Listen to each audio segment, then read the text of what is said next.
What is up, everybody? It is Alex from Heavy New York calling from Zoom again, and this time we are here with Helle of the Almighty Ignea. Thank you so much for being here. It is great to have you here. Thanks for having me. Yeah, anytime, anytime. Dreams of Lands Unseen is an absolutely beautiful album. I can't wait for the rest of the world to hear it. For people who haven't heard the full album yet, do you feel that the first singles that we got, Dunes and Nomad's Luck, is a good representation of this whole album? Or is there a lot more to be discovered and that's just a little taste of it? I think that it was very hard to pick up the singles for this album, and I know that we discussed it with the label, and even within their team, there were very different thoughts on which singles should be put out there before the album drops. So I think that they give a very good taste of how diverse the album is going to be, meaning like it can be harsh, it can be melodic, it has like folk elements and some synthesizers like electronic music. But for example, the first singles are more in the Middle Eastern vibe, whereas we also have like some Chinese tunes and traditional Ukrainian music incorporated with metal. There are some darker songs. There is like a metal ballad. There is like even a song with a stoner metal, part. So it's going to be diverse. Mm. Was that like a preconceived vision in a way to bring in different sounds of different cultures and different styles, or did it just kind of turn out that way?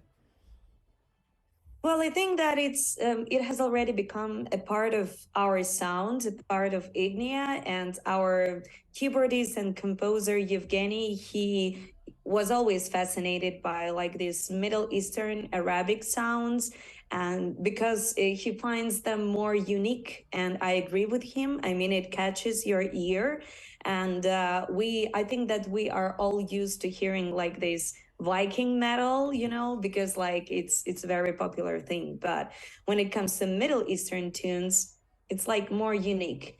And because he's a keyboardist and the main composer, I mean, we tend to have quite a lot of keyboard solos and like synthesizers. He recently transitioned to a guitar.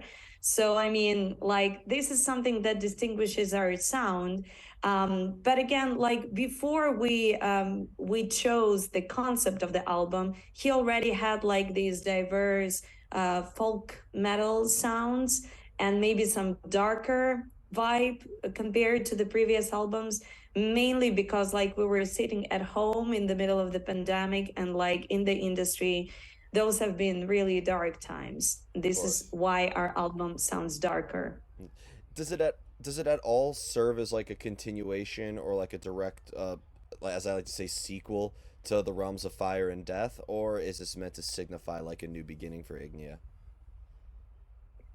Again, I think that we preserved like something that is really I don't know, that how Ignea sounds usually, but I think that it's an absolutely new step for us and a new level. Maybe also in terms of how well thought this album is. I mean, we worked on it very thoroughly and we put a lot of effort into it. So even if you take like the lyrical part, I really took half a year to learn more about the subject of the album, Sofia Jablonska. I read the books. I mean, I took my time to work on the lyrics and vocal parts. And I also contributed more musically to this album. So that's why maybe it sounds more diverse compared to the previous works. So, I mean, and again, this is the first album that we are releasing together with the label. So the overall attitude was more serious and more in depth, so to say. Mm. Well, I mean, I think the Sign of Faith and the Realms of Fire and Death and this, they're all a great, fantastic collection of albums. I think every album is equally incredible. So I'm excited for many people to also discover the rest of Ignea's history and the rest of the albums from this one. Huge shout out to Napalm. Thank you. Thanks a lot. You mentioned that there was elements of literature and stories behind the lyrics and stuff. Did all of you think of a concept or lyrical ideas before any music was incorporated, or did you prefer to have music before you knew what the lyrical subject matter would be pertaining to?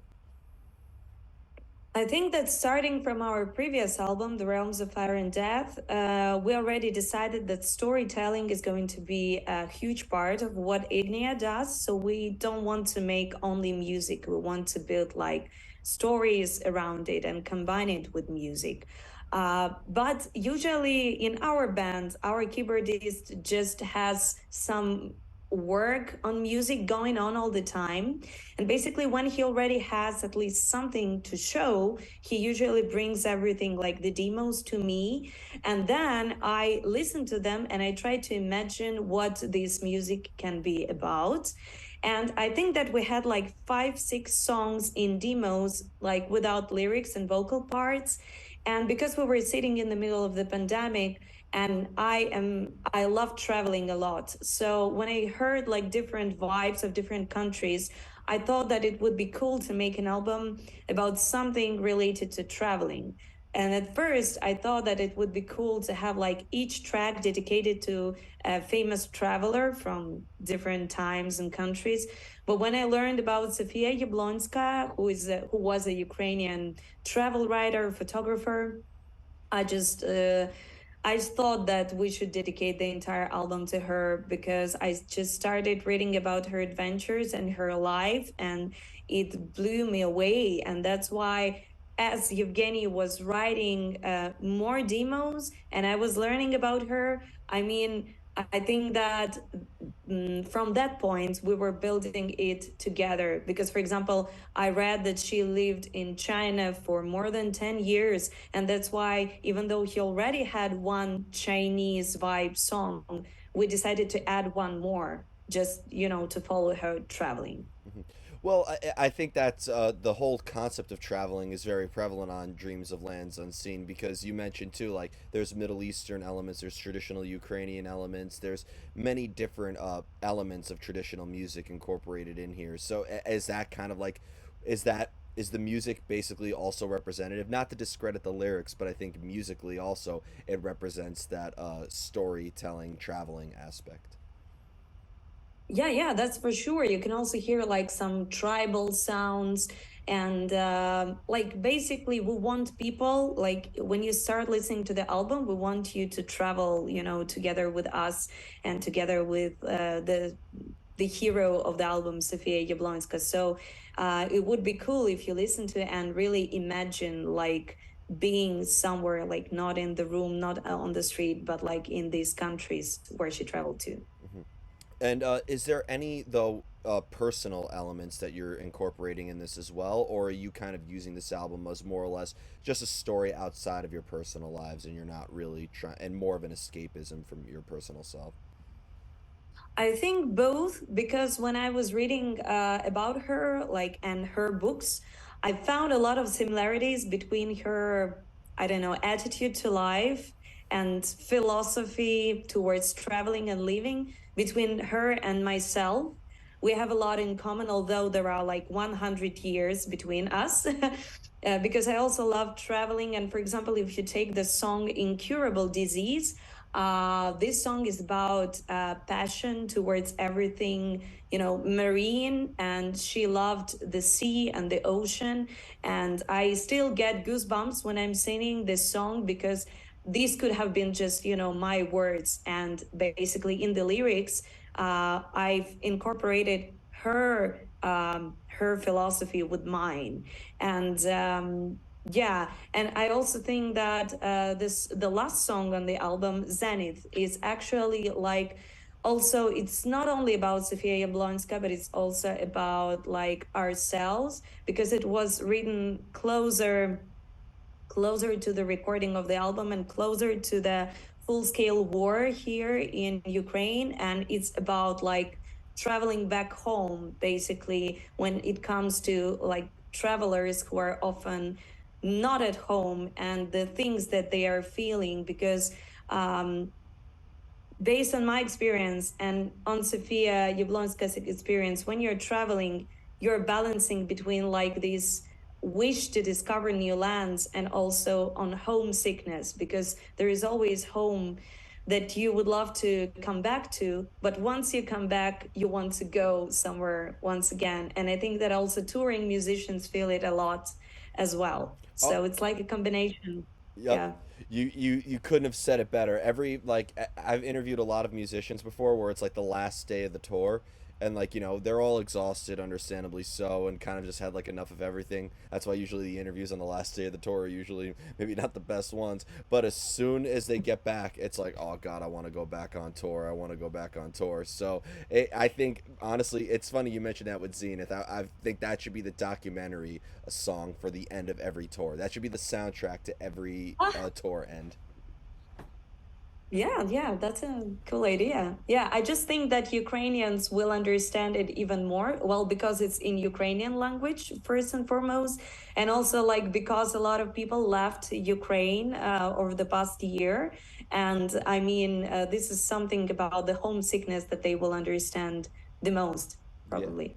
Absolutely, absolutely. And I've spoke to a handful of Ukrainian bands since the war started. I spoke with White Ward, fantastic black metal band. I spoke with They're Space. all friends. Yeah, Oh, yeah, really? yeah.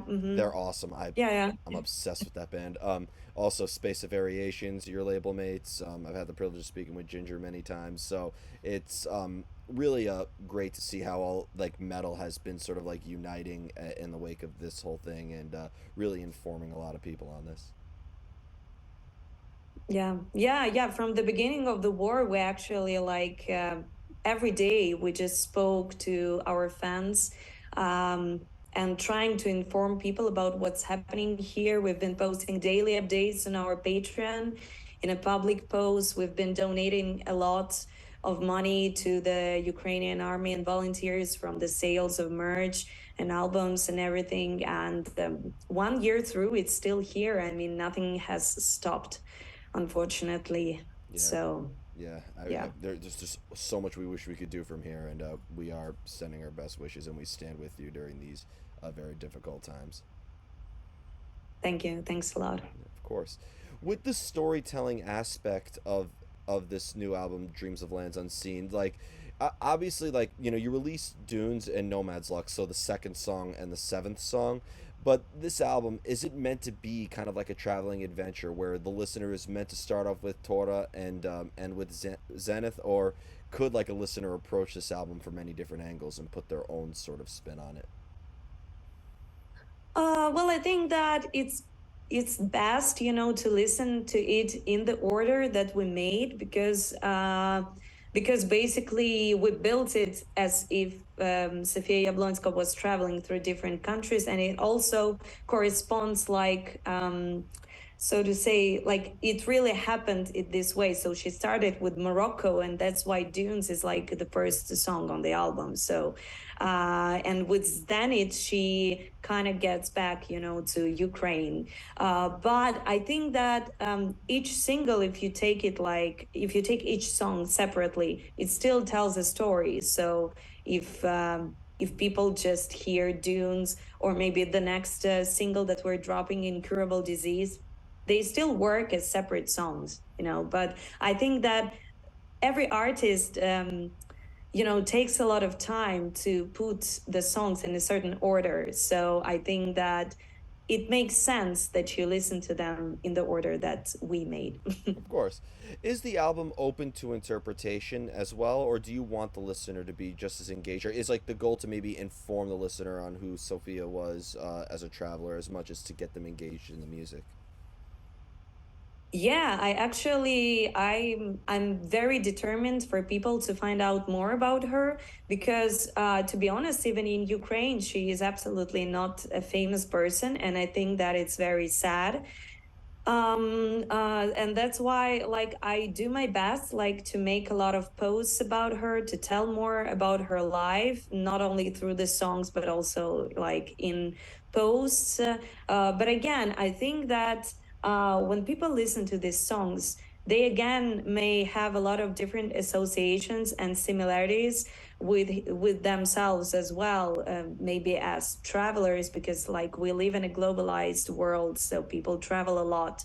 And especially now after like the boom of the pandemic, when people were sitting at home, we just see a lot of people trying to discover the world out there. So listening to this album, they can also like find something for them personally, Yeah. I see this album being the ultimate travel album. We all have those albums that we always like to listen to on a plane or when we're driving somewhere. This is going to be the new album that people take road trips to as well, I think. Yeah, that would be awesome, actually. Yeah. I mean, I think that we always have like some kind of a playlist or something to listen to when we're traveling. So it could be it. Yeah. Yeah. Do you plan to maybe make this, because I think in the end a band's entire catalog is like a representation of their growth and their representation of traveling not even just around the world but within themselves and traveling through their own artistic journeys in a way. So is this going to maybe be a subject matter? I'm probably asking about this very prematurely, but is this going to be like a subject matter that you plan to address in future Ignea albums as well? I don't know. To be honest, like with each record, we get inspired by different things. So I really don't know what comes next. It's and also I want to give this album a proper time, and brewing, and I just don't want to force like another wave of new music, especially now. To be honest, it's really hard to write something new under these conditions, and we still want to tour with this album, although like it's very hard now for Ukrainian bands to leave the country. And you mentioned White Ward, Yep. their tour has been just canceled because like of the new regulations. And we still have some festivals for this summer. I really don't know if we can play them just because the men are not allowed to leave the country. And we toured last year, but again, something has changed, and we don't know. Yeah. So Yeah, I mean, our fingers are crossed, and it's a horrible situation. But I mean, hopefully, things will work out. Evil will yeah, always. we hope so. Evil has, if we, as we've seen throughout history, evil has always failed, and this is going to be no different. So, you know, so Yeah. you just stay strong. Um, I wanted to kind of circle back reading about the history of the band too, because I know you guys were once called Parallax, and I know that this year marks 10 years of the Sputnik EP. Little info from Metal Archives. But when you went from Parallax to Ignea, because I believe all but one member was in that band as well, were you almost like is Ignea almost portraying a different side of yourself than when you were called Parallax in a way, or is it very much the same band under a different name? It's pretty the same band, and the main reason for changing from Parallax to Ignea is because at that point we realized that we're taking it to a more serious level. And there were like over 60 bands called Parallax at that point, and those were only the ones that we could find. So, yeah. And also, I think that Sputnik EP was like, the playground for us just to try it out. But when we started like with Alga single and the next like the Sign of Faith, it was like the best time to just rebrand, and take it from there as Ignea. And now it's of course easier to promote ourselves because like I think that there are no like bands called Ignea, or at least they're not maybe on the same level as we are. So it was the best time, and I think that even our biggest fans, they don't really know that we were called Parallax. Only some of them, they still have like some CDs of the Sputnik. I think that there were like 300 copies only where we are called Parallax. Yeah, I mean, hey, for a lot of people, that's going to be a hidden gem that they can uncover one day when, when more and more people get to know who Ignea is and they want to go really down into the rabbit hole. They're going to want to find that that Parallax Sputnik EP is going to be a treasure one day. Well, probably. Yeah, We'll see. I'd like to get my hands on one because that Sputnik EP is pretty good. I managed to, after a lot of research, managed to get my hands on it, or like, Okay. yeah. In order for you to get inspired to write, to get that creative energy, is inspiration really something that could be sought out? You mentioned that with this new album that there was a lot of research and a lot of reading involved. So is inspiration really something that you could look for, or creative energy just has to strike you when you least expect it? I think both, to be honest, because sometimes it just strikes. sometimes really you have to try to get into this routine of maybe writing every day, and I think that it's a very good technique.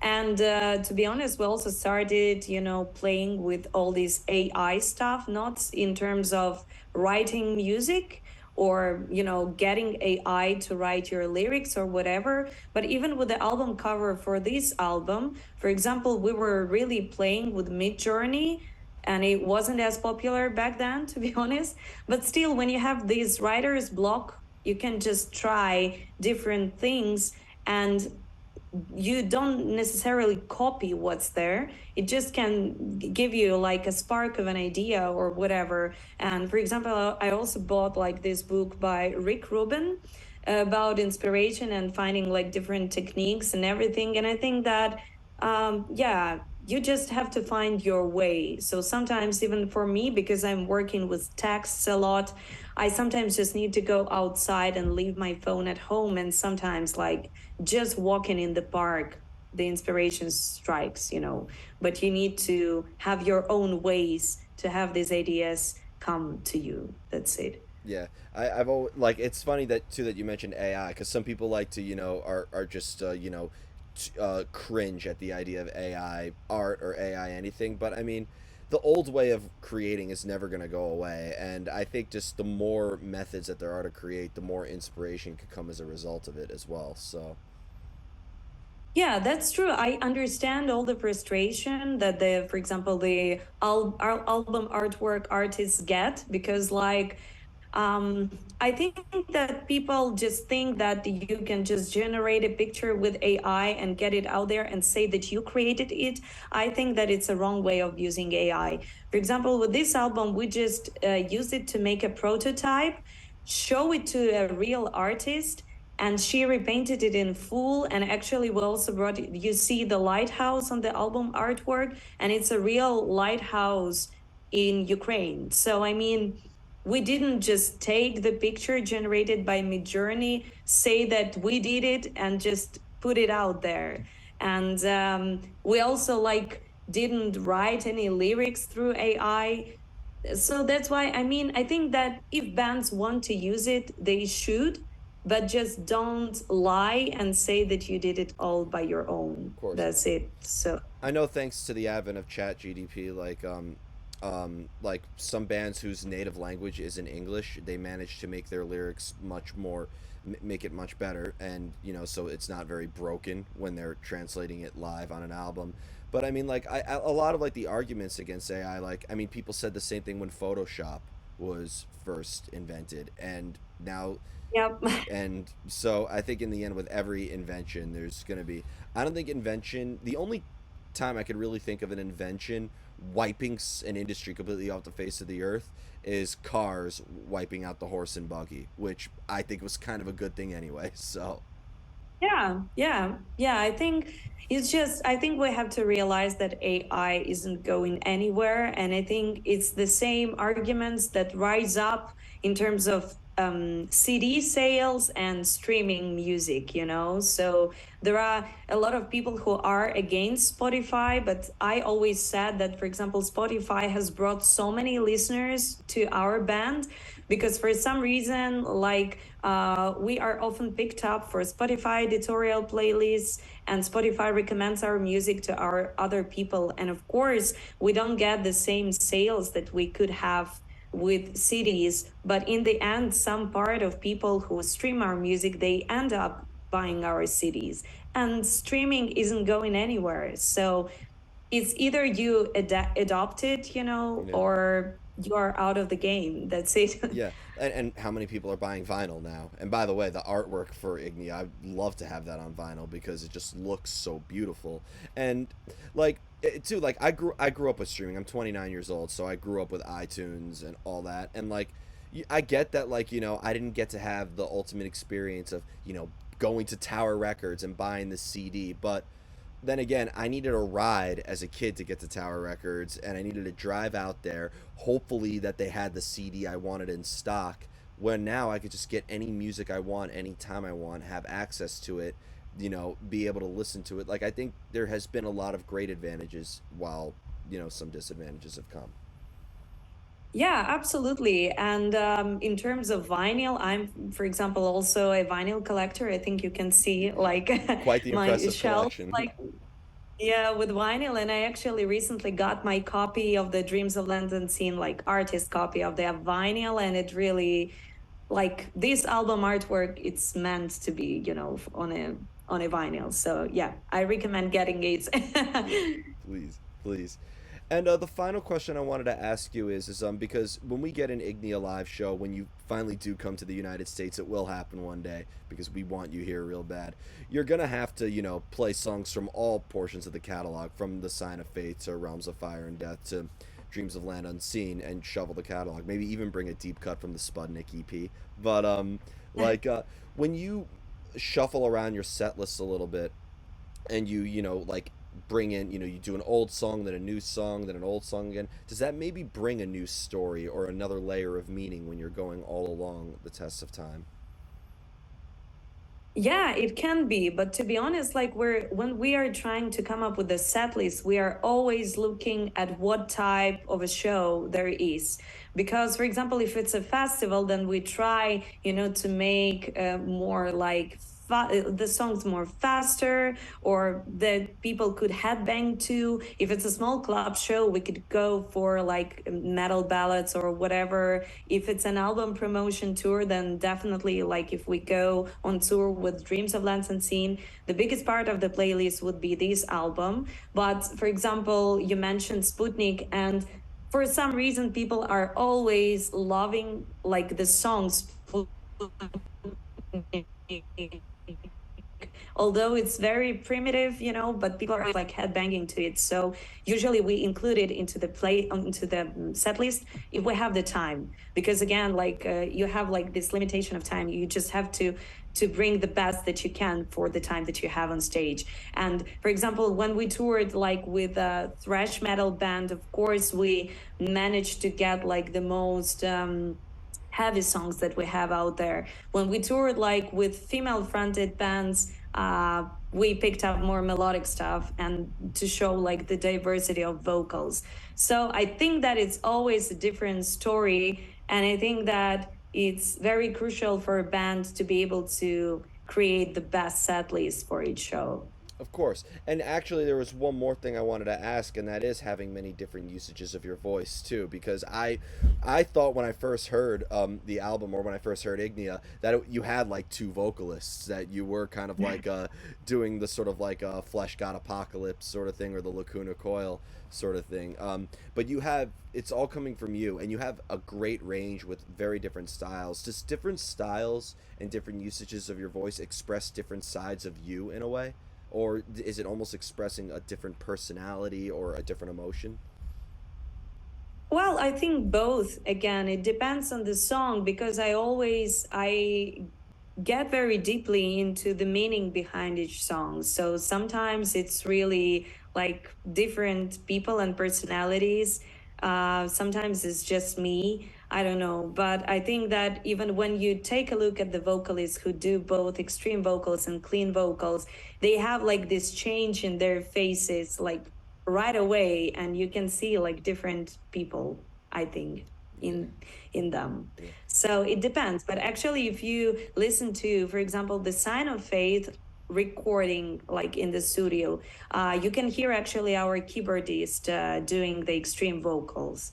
So it started like from the Realms of Fire and Death with studio albums that I also got my extreme vocals in. And of course, when it comes to live shows, I always do both. yeah. And you got them both down to a T. So, Thank you. Thanks a lot. so before we go, I want to thank you so much for your time today and for such an awesome conversation. Is there just anything else with Dreams of Land Unseen that you would like to promote for Ignea? And also, if there's any way that we could help you and the Ukrainian people during these times, please feel free to say anything you need to say on here. Yeah, I really want people to try and spend some time on listening to this album from the beginning to the end, and not judge us based on only one or two singles, because people listen to different music, and I'm sure that every person can find something for themselves in different songs. on this album. And of course, if you like the two singles that have been out there, pre-order the album. It's available even on Amazon, so it's quite affordable, and you can save on shipping costs. And yeah, if you want to support us even more and also support Ukraine, you can join our Patreon. That's we've been running for 4 years now, and we're also sharing daily updates on the situation in Ukraine there, and we're sharing a lot of exclusive content as well. So check it out. Maybe it's something that you will like. Awesome. Well, thank you so much, and I'm sending. We stand with you during these difficult times. Be strong. We will get through these difficult times. Thank you. Thank you so much for having me. I enjoyed it a lot. Of course, thank Thank you. you. Everybody, we are here with Ignea. Be sure to check out Dreams of Land Unseen. This is Alex from Heavy New York, and we will see you next time.